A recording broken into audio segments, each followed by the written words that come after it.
Hello children, today we will learn one new alphabet, capital Q, small q. Capital Q, small q. Q says quirk. Q says quirk. What is the sound of Q? Quirk. So let's start now. Q for quail. Q for quail. Q for quarter. Q for quarter.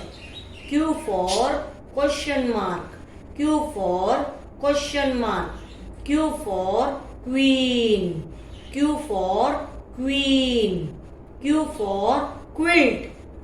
Q for quilt. Q for quill. Q for quill. Q for Q. Q for Q. Okay children, repeat after me. Bye.